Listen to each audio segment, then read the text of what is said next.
Good morning, everybody. I'm just going to silence my phone. It's always good to remember what it's like to be at a conference, and such a pleasure to welcome you this morning to the 4th Annual Neuro-Oncology Fellow Career Retreat.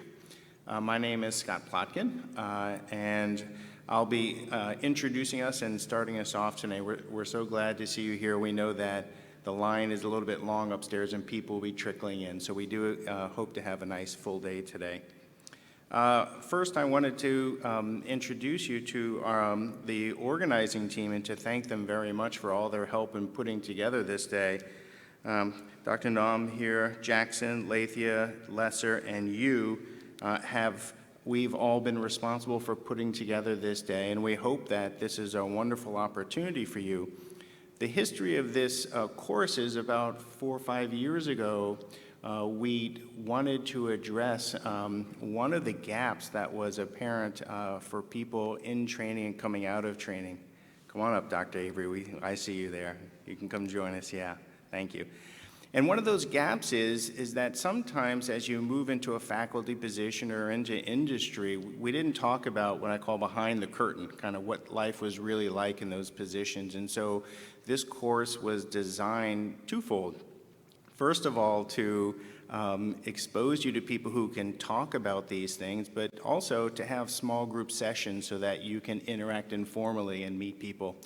And so the content of the day, as you can see from the program, is that there'll be 3 sessions. The first session is called Job Search and Preference. The second session is called Faculty Life. And the third session is called Beyond the Hospital and Laboratory Walls. And we're going to have the faculty rotate through. I hope people will join us in the chairs where you are right now for the lectures, and then as we break to small groups, you'll see behind you are the circular tables with names of the different specialties on them, and we hope you'll join us there for small group sessions interaction. Now, one thing I can tell you is the faculty are here because they are devoted to mentoring and to helping people start careers. And so my ask of you is to take advantage of that. If they weren't here, they'd either be an education day or coming a day later. So really, people want to interact with you. Please introduce yourself, say hi. This is a wonderful opportunity for us, and I hope a wonderful opportunity for you as well. Joining us, in addition to the faculty here, joining us are many other faculty members who will be joining us for the small group session. We'll be introducing them as we move to those sessions. And so with that, I'll invite Edge up if he wants to make some additional comments. All right, good morning all. Welcome to Tampa. Looking forward to a great day, and I just wanted to emphasize one point, which is this will not be a successful function if you all don't participate. We've obviously spoken to all the faculty and given them some ideas and a lot of planning and thought around the things we would have wanted to know at y'all's stage of your career as you're coming forward and moving into that, first, real job. I know that my parents didn't consider me to have a real job until I actually had left training, so that transition can be a scary one. But our questions are not the important ones. So we posed our questions to the faculty. It's the questions that you have right now at that stage that are going to be really important and make sure that this is engaging and is useful for all of you as you're coming up. So please raise your hands. I'm going to be trying to get around with the microphone to get to people with questions with the mic. I'll be doing my best daytime talk show host impression for this first session, and other moderators will be doing that later. So stay engaged. Same thing in the small groups. Small groups, again, these are faculty, maybe some that you know, maybe some that you don't know, but they're here because they want to have these conversations. So please don't be afraid to engage and ask questions. When I do bring that mic around, again, please introduce yourself. Let us know what stage you're in, and that'll help us kind of tailor our responses to those questions. The faculty have been instructed to kind of have a 15-minute talk with 5 minutes for questions, so there will be time for questions. And if there are no questions, I might have to sing or dance or try and fill the time. It'll be really awkward, not fun for anyone. We're very much looking forward to this. And thanks for being here so early. All right, thanks, Scott. Last thing to do is to express our gratitude to the Society for Neuro-Oncology. One thing we know is that these agendas are very full, and so they've always made time for this. And so if you do see somebody from Snow, please, if you've enjoyed the course, please thank them. We like them to know that this is valuable. And particularly to Chris Knight, who helped coordinate this. We certainly couldn't have done it without Chris, so I think she's outside. And with that, I'll introduce our first speaker, Dr. Stroud. Dr. Stroud is an associate professor of neurology, internal medicine, and translational science, and the Translational Sciences Institute and vice chair of health system integration, outreach, and population health at the Wake Forest School of Medicine.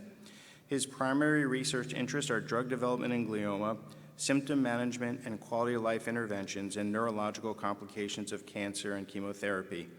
Importantly for all of us here, he serves as editor of Neurology Education, the new journal, and co-editor of the World Federation of Neuro-Oncologic Subspecialties online publication. Roy, please join us. Thank you. Well, welcome, everyone. Thank you to Scott, the Planning Committee. I am very excited to kick off this day and discussion with a few minutes, 15 minutes, on how to find a job getting started. So no disclosures. These are my disclosures, but none relevant to this talk. And I'll start us with some common questions. Some of these came from you, some of these came from the Planning Committee.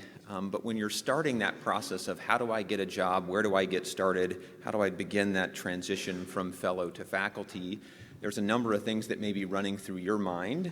Here were some of the things that came to me. Where do you start looking and networking? What if you don't have someone helping you? Are there places to get help? What about recruiters? Can I reach out to recruiters? What are the factors to weigh when selecting a job? Should I make a decision based on family, geography, other factors? Can I email someone cold or cold call someone about a job? What if there's not postings? Neuro-oncology is a niche subspecialty. Often there aren't job postings. Is there still a position? And do people not find jobs? What if I don't find a job? What then? And I found these really difficult as I sat down and thought about how to craft a talk on answering some of these. And so I'll give you a few of my thoughts and then a straw poll on kind of 14 to 15 other neuro-oncologists. What were their thoughts as they pursued how to find a job in our field? But what better place to get started than a little Seinfeld to figure out how to get a job in neuro-oncology? So let's see if we can get this video to work. I like sports. I could do something in sports.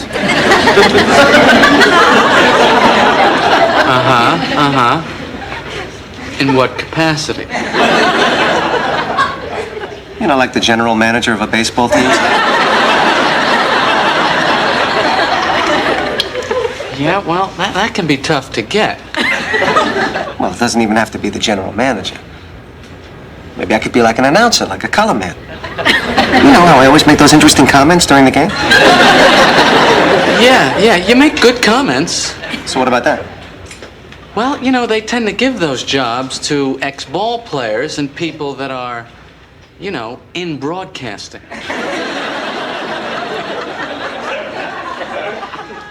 Well, that's really not fair. I know.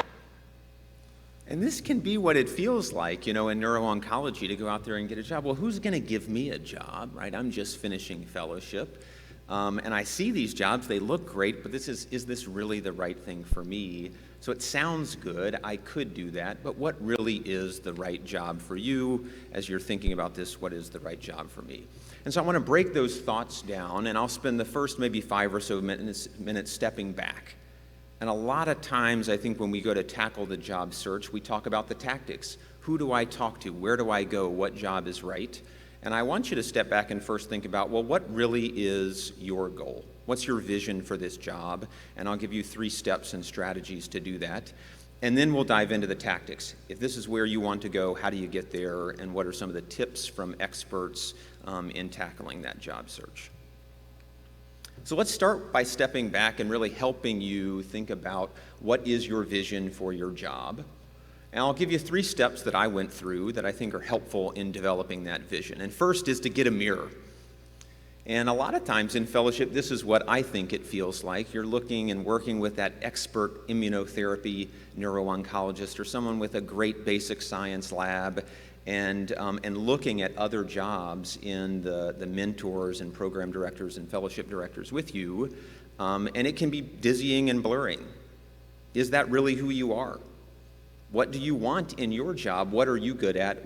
How do you excel? And these are questions I would begin to ask yourselves, and I asked myself in preparing that vision as you make that transition from fellow to faculty. What is it that you really want in a neuro-oncology position? Do you want a basic science lab? Are you clinically focused? Is teaching a part of the role that you would like? And so first step is to put that mirror up, and this can be hard. I would encourage you to lean into some reflection. What really are you looking for? What is it that you want out of a job? And mentors are critical. We're going to talk about mentors all along the way, but this is a place to beware of your mentor, and those mentors really looking to create many me's. And mentorship is great. It is invaluable in this transition. Many mentors will help you to develop your vision. Beware of those mentors that are helping to ensure and develop their own vision. So we'll come back to mentorship and talk about it a little later in the talk. Step 2, grab a pen. And once you've thought through and really reflected on what is it that I want to do, what is it that I'm looking for in my job, I would encourage you to write that down. And this is what I did. And that initial reflection turned into a job proposal, and it started with, who am I? Well, I'm a board-certified neurologist and neuro-oncologist. I have research interest in drug development and symptom management in neuro-oncology, and this is what I want to do. In 2 to 3 years, these are some of the goals that I have. In 3 to 5 years, this is where I'd like to see myself. So what do I need to get there? And this ended up being invaluable in getting to the second or third interview and negotiation, which you'll hear about a little bit later in the morning, of not just this is what I want from this position, but if you and I, talking with the chair, are going to help me to get to where we want me to be in 3 to 5 years, these are the key ingredients that are needed. So I think this starts with a critical reflection on what job you're looking for, what are you good at, and where do you want to go, and can turn into a nice job proposal, which can help you in the negotiation process. So step 2, grab a pen. Step 3, what's really important to you?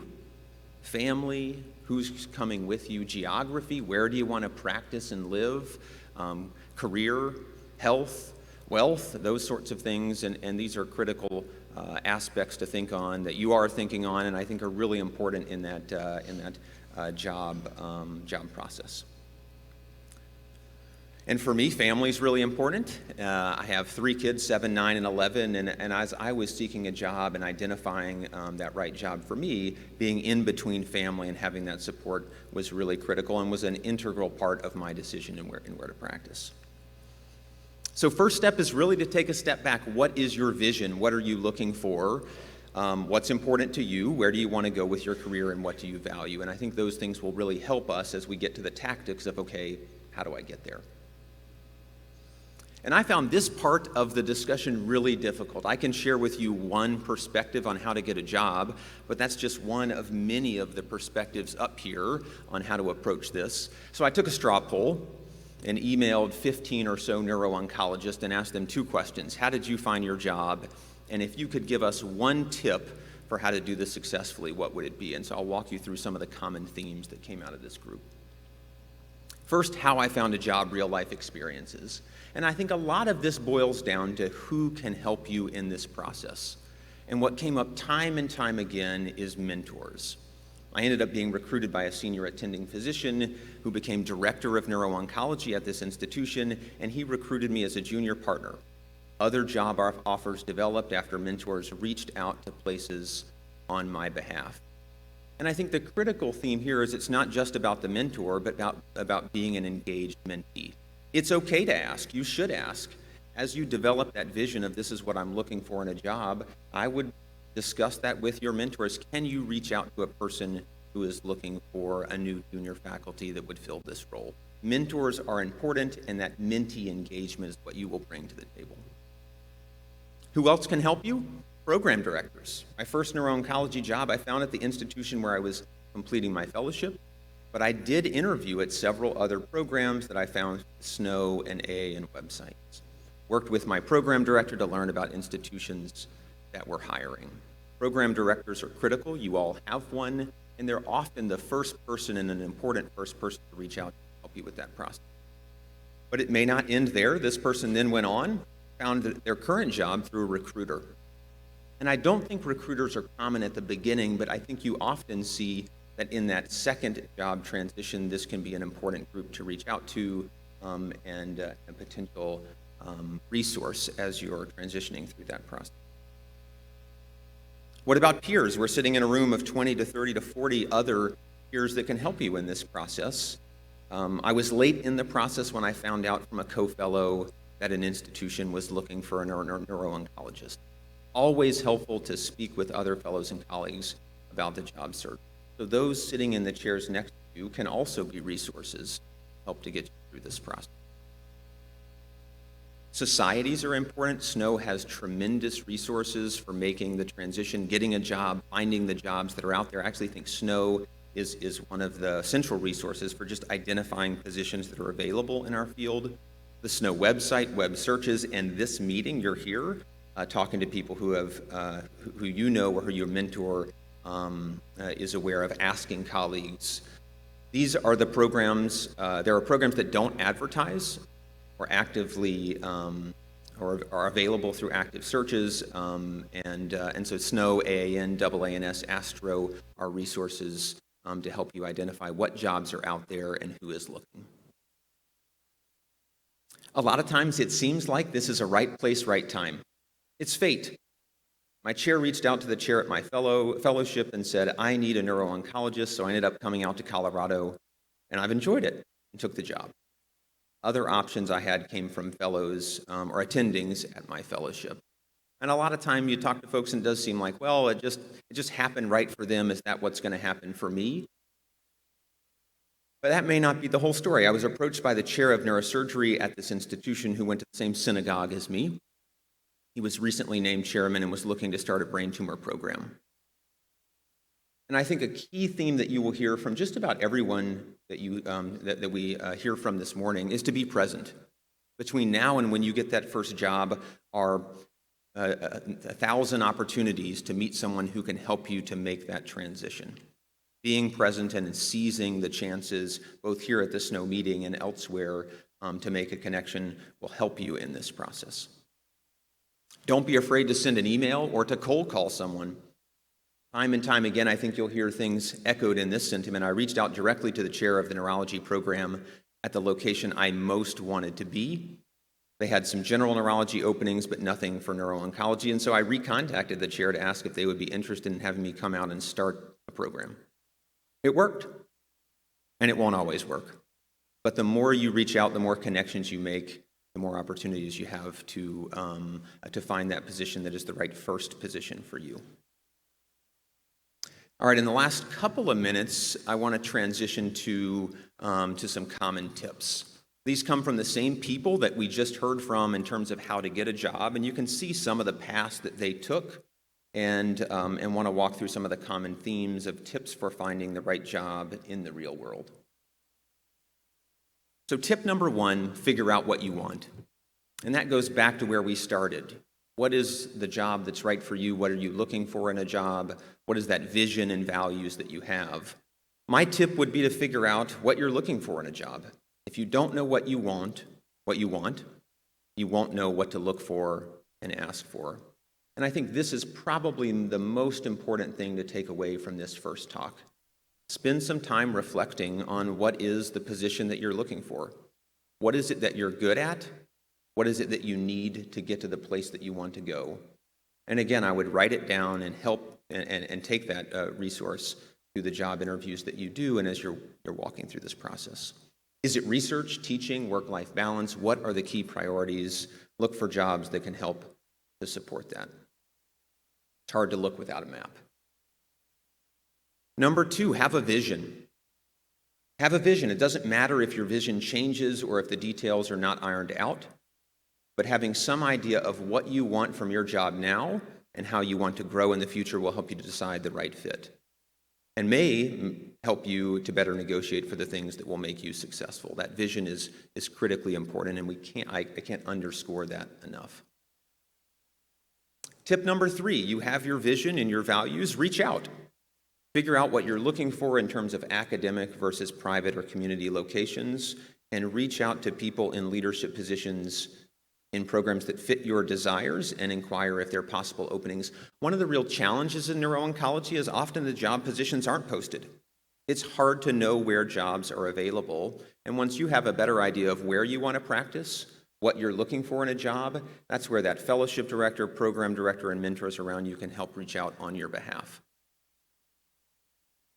Be proactive. I like this quote.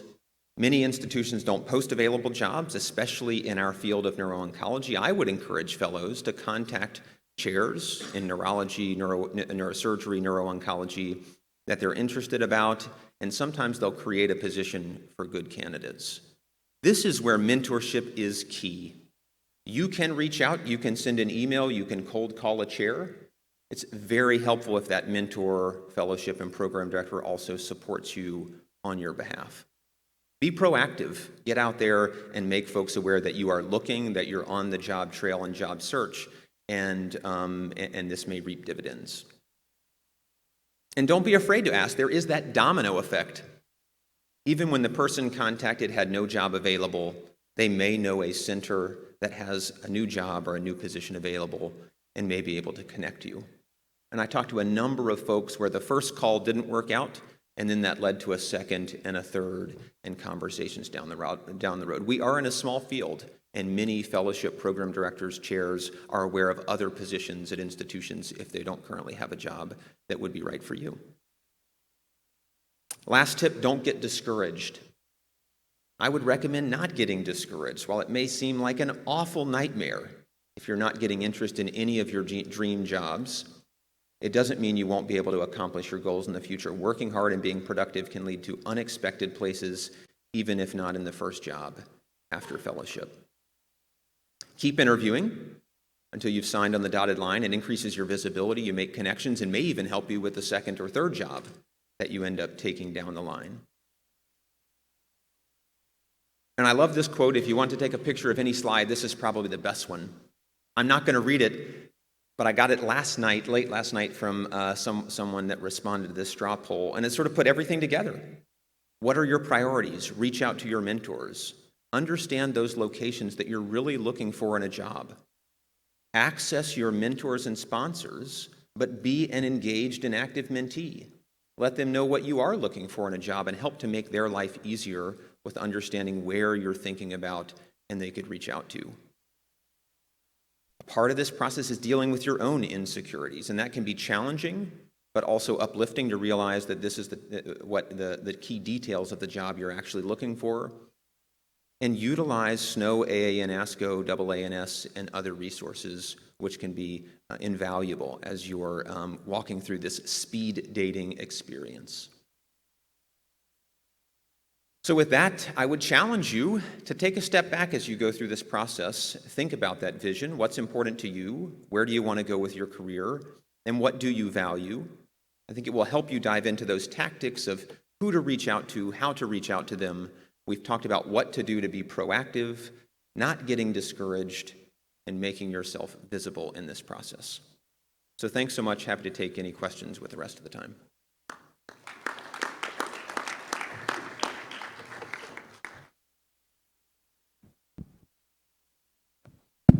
Oh, great. Awake.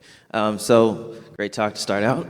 And again, doing my daytime talk show host thing, so I'm sure there are questions. Who has questions? First question.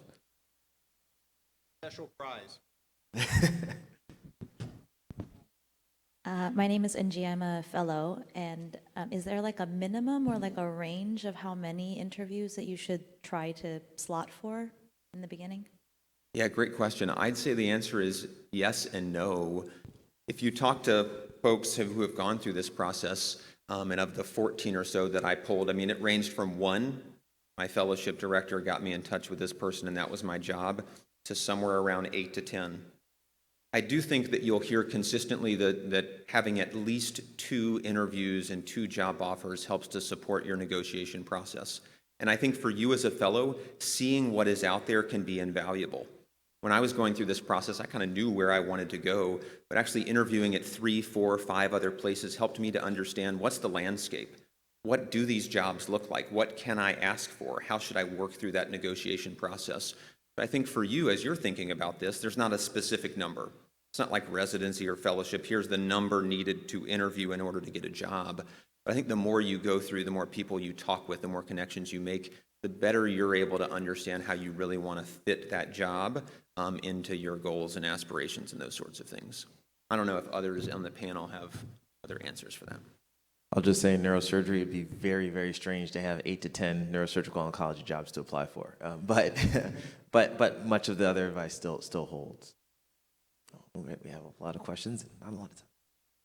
Hi, I'm Trusha. I'm a fourth-year neuro resident and doing fellowship starting next year. I was just wondering if there was any thoughts on kind of first job being like the only neuro-oncologist that's like neurology trained, what the thoughts are on that, whether it's good to have a partner or a colleague to work with. Great Question. I'm going to actually punt this question to the small groups because I think this is actually a really important question that will come up.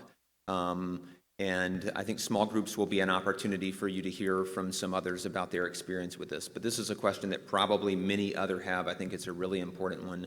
Let's explore that a little bit more in the small groups. Thank you for asking that. We might have time for one more. Hi, I'm Lauren, a current fellow. I have a question. I don't know if it'll be answered later, but when you do start the process, how do you deal with different institutions being on different time frames and appropriately, not burning a bridge with one institution while still exploring others?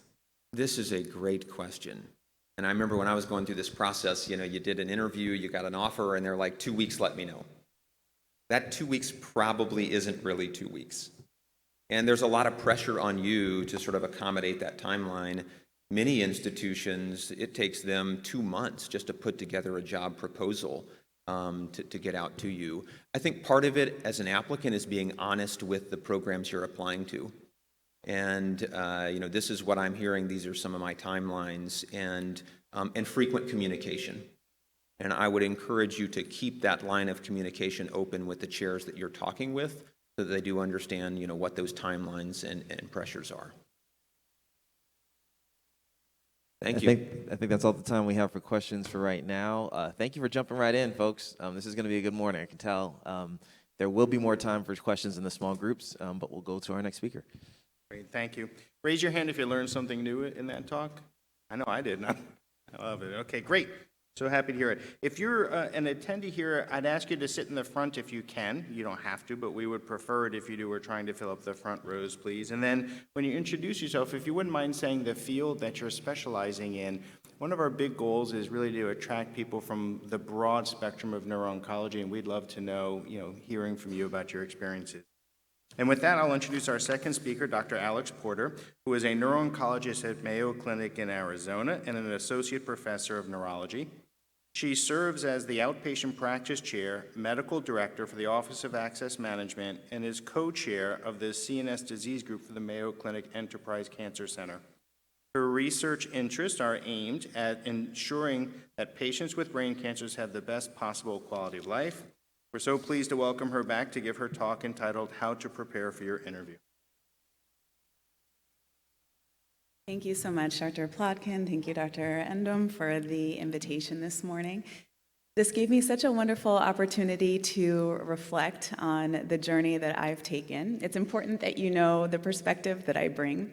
I am certifiably mid-career, 15 years from fellowship training. And so I'm one of those people who had trained at Mayo Clinic, stayed at Mayo Clinic, neurologist who was charged with building a brain tumor program on my own as a fresh out of fellowship person. Started my career 1.0 FTE, which at my place means seeing patients 8 to 5, Monday through Friday, while trying to build a research portfolio and all. And so I've had some ups and downs along the way. And so as you heard in the introduction by Dr. Plotkin, now I have the opportunity to serve as a senior leader at Mayo Clinic. And so while I haven't had many first job interviews, so to speak, I've had lots of interviews for varied leadership roles. And these are some of the things that I have learned along the way, and I hope that we'll be able to have a conversation here. So first I have to slide to work. Working earlier. Oh, that's why. Thank you so much. So it looks like a straightforward sort of algorithm in terms of how this process actually works. And I'll tell you there's starts and stops along the way. But typically, when you're preparing for that interview journey, there's some sort of introduction that happens. And whether it's an informal introduction at a meeting like this, could be email, it could be on social media. But there's someone who reaches out to someone else to say, hey, are you looking for a job? Or we might have a job. Have you considered us? And that first informal introduction leads to and kicks off this much more formal process. There's usually 2 to 3 more formal interviews that take place as you're trying to figure out, am I the right person for this job, and is this job right for me? And so that first interview can be in person, it could be virtual. Usually it's a conversation with the chair. And that's where you're starting to really vet, is this worth my while? And could this be something that's of interest to me? The next step is usually there's going to be an invitation for you to come physically to the place, especially now that we're doing more and more in person. And so you're going to be invited to give a talk, most likely. And that's where the second interview takes place. And typically you'll have several interviews during that day, and they might be set up as coffee with so-and-so. There might be lunch with a couple of people. And usually these are interested stakeholders. So you might have an opportunity, if you're a neurologist, for example, to meet with the chair of neurosurgery. Or if you're a radiation oncologist, you might be meeting with some of the medical oncologists who are treating the patients who you'll be sharing in their care with. So typically, that's when you have a really good sense of what this place has to offer and whether you can see yourself fitting in there. It's after that step that usually the negotiations start, and there'll be some sort of offer on the table, and that's really where the money question comes in, because I know that's something that is top of mind for all of us as we have student loans that we're trying to navigate, trying to start our families, and so many other things at this stage in life. And that's where there's some opportunity potentially for negotiation. It's important that you understand the culture of the place that you're interviewing in, because sometimes there really are no negotiations. Other times there might be a lot that's on the table for you to try to navigate. After that, there will often be sort of a third interview or a third visit. And that would be the time that if you have a family, that you would bring your family there. That might be the time that you would go house hunting, figure out what your life will look like in this place. And after that, it's really time to get to work. So Dr. Stroud talked about some of this, but it's really important that you create a personal mission statement. And this is something that's going to change over time. It's going to change as your perspective grows. My mission right now at this point in my career has everything to do with advocacy. Advocacy for our patients, advocacy for our colleagues as we move forward in this post-pandemic era. Think about what your personal career goals are. For some of us, it might be starting a lab. For others, it might be having a broad research portfolio of clinical trials. Think about what it is that you want. For others of us, it might be that one day we want to be a department chair or a division chair. And so really get clear about what those goals are. And as Dr. Stroud mentioned, not only should you consider that in your mission, but also in those short-term goals and those long-term goals. So that way, when people ask you, so what is it that you want to do here at this place? You have a really clear vision for where you're going and how you might get there. When we developed the peer mentorship pilot for SNO, one of the things that we recognized as being critically important is to have a signature talk. And so this is a talk that you should be able to give essentially with your eyes closed. A talk that you know is so tight that you will deliver it flawlessly. And so in this talk, if you're able to highlight some of the work that you've done, that's fantastic. If you're just getting started and don't have a lot to share within that talk, figure out what niche is of most interest to you and do a review of that. But it should be a slam dunk talk. And this is a talk that you don't just develop the night before. This is something that you engage an audience that's going to give you some wonderful feedback. So whether it's your co-fellows, Maybe you try it out on the neurology or neurosurgery residents at your program, but you've given it a few times before you're finally on that stage at that interview. But this talk will be your signature talk that ultimately you can build on and continue to curate, but have something in your back pocket that you know is a slam dunk. Work your network. You know, when I was early in my career, I had small children, and so I would come to conferences like this. I would really sort of line up my itinerary. I would be in and out, totally efficient. I'd probably check back home at work during breaks and be on the email or on the phone with my nurse to make sure that everything got done. And I wouldn't do much in the way of networking. I know how comfortable it is to come to these places, see your friends, and only talk to your friends. I know what it's like to see the attendings that you work with at your place and see them and say, oh, let's go to dinner. But really push yourself to come to meetings like this and don't leave until you've met someone new. Don't leave until you've had the opportunity to talk to someone from an institution that's different than yours.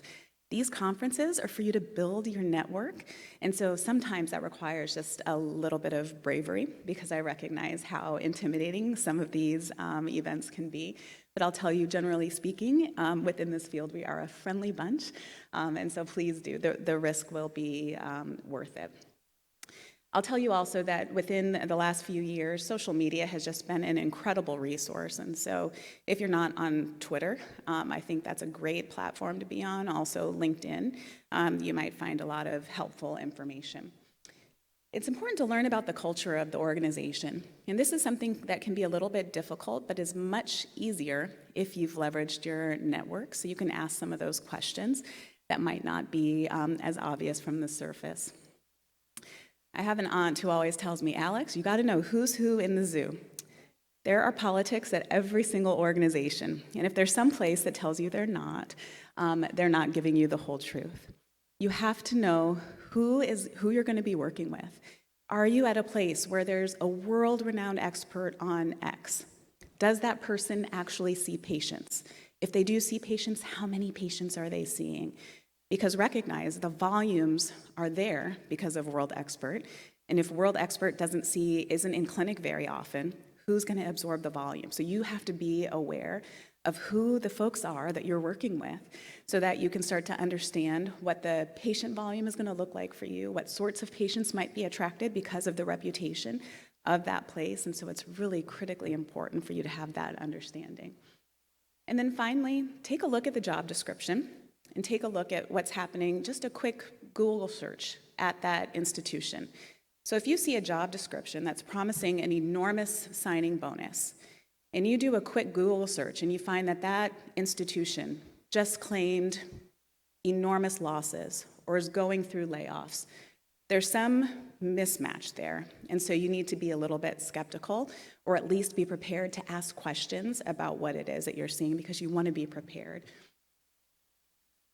So people think that that success is a straight line, and I realize that I shared with you that I stayed at my home institution and have kind of over time risen through the ranks, but I'll tell you that my career has looked a lot more like the starts and stops and the squiggles that are over on the right, and yours probably will too.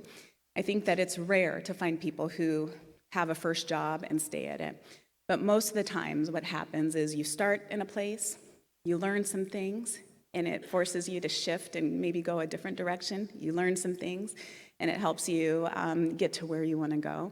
And so never be afraid to take a pause, reassess, and try something again. Sometimes the institution changes. Sometimes the institution or the culture of the division or the department may change with the change in the leadership, and it's okay to be in a place for a couple of years and say, this isn't quite what I signed up for, not what I thought it would be, or circumstances change in your family and you have to shift. So don't be afraid of that shift, because while what we see from the outside could very much look like a straight line, typically it's not. It looks like what we see on the right. There's two main categories of questions that you should be prepared to answer. The first are career-directed, very specific, what it is that you want to do in this place. The second are a little bit more nebulous. These are behavioral questions. Usually the interviewer will give you a situation. They'll ask for your action, and they'll ask for a response. to that action that you took. So for example, the situation may be that there was some barrier that had to be navigated, or there was some conflict.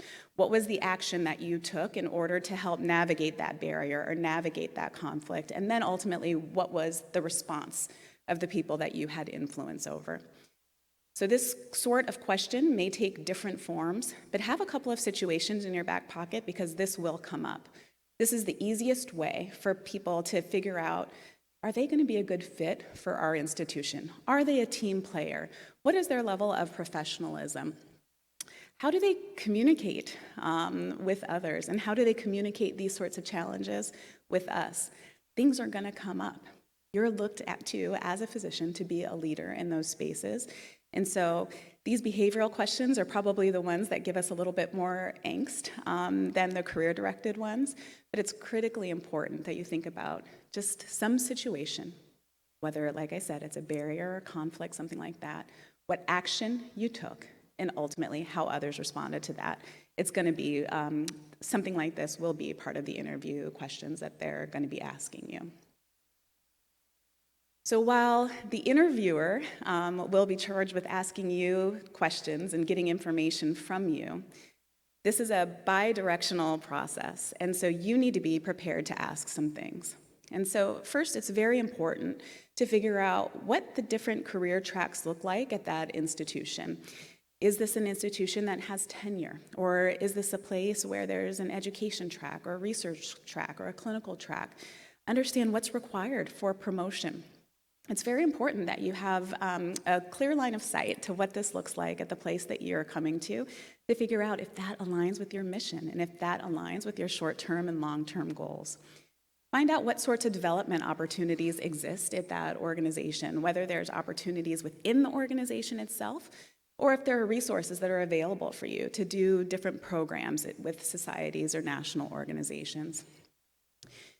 Somehow, you need to find out about departmental and division attrition. And sometimes the question you can ask might be, on average, how long do people stay?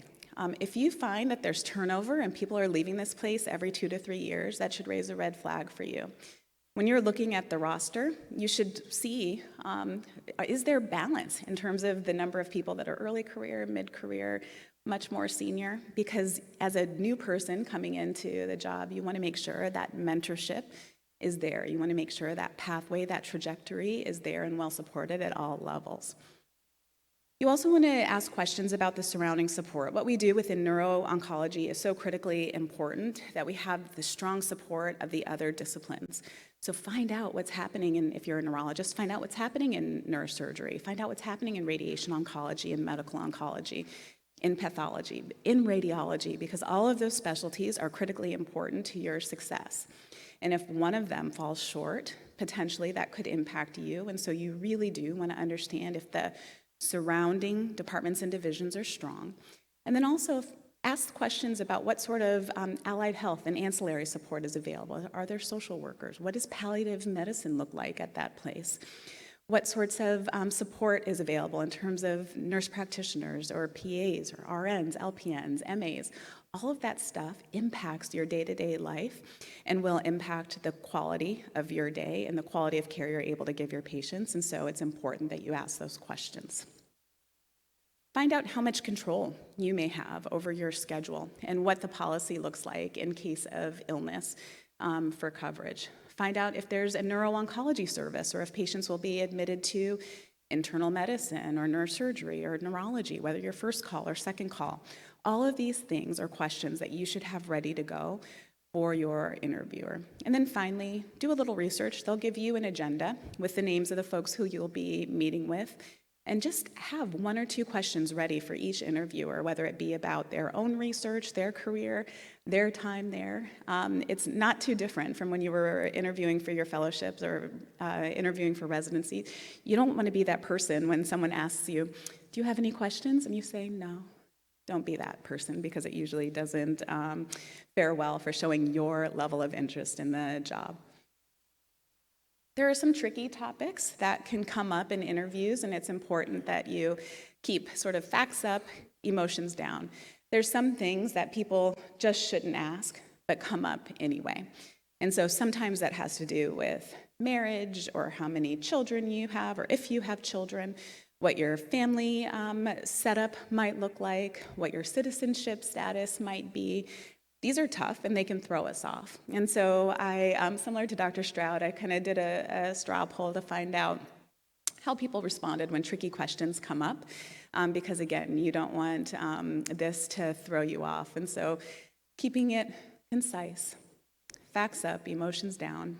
If something comes up, about, if you're a woman and happen to be pregnant at the time of your interview, just simply say, I have a support system, thank you, and move on, okay? If there's something that comes up about citizenship, I've reviewed the requirements for this job, I'm certain that I meet what HR requires. If someone should ask the question of you, well, how much money are you looking to make? Or what is your cap or something like that? Avoid giving an answer in that moment that's specific. So just in turn, sort of turn it back on them. I understand that you're recruiting. I'm prepared to review your offer should you agree that I'm the right person for the job. So don't get hung up in the numbers in those first and second interviews. Wait until there's an offer, and then you can work from there. So finally, important to remember, it just takes a second for a first impression. And so understand what the dress code is at that place. For some of us, it might be appropriate to interview in scrubs. I will say that it's probably always best to be overdressed for any interview situation. Understand that people are looking for your communication skills. And so really give thoughtful, crisp, and authentic answers. It's not hard to tell when someone is skirting around a topic or failing to answer what you've asked, and so really do be thoughtful about that. For all of us that see a lot of patients, you all know energy transfers. Be that creator of enthusiastic energy, because like Maya Angelou says, people won't remember what you said, but they'll remember how you made them feel. So always bring that creative and enthusiastic energy. And if you are doing something virtually, I think we all have learned these things now. Lighting is important. Invest in a ring light. Have a clear background, unless there's something that's of interest to you, a piece of art or something. And if there is something like that in your background, be prepared to answer a question about it. And then always look up at the camera as opposed to looking down at yourself, because that's pretty annoying for the person that's interviewing you. And then finally, listen. Listen to what's being asked of you. Listen to what's being said. Also listen to what's not being said and follow your gut. So with that, I'll open it up for questions. Thank you so much for your kind attention.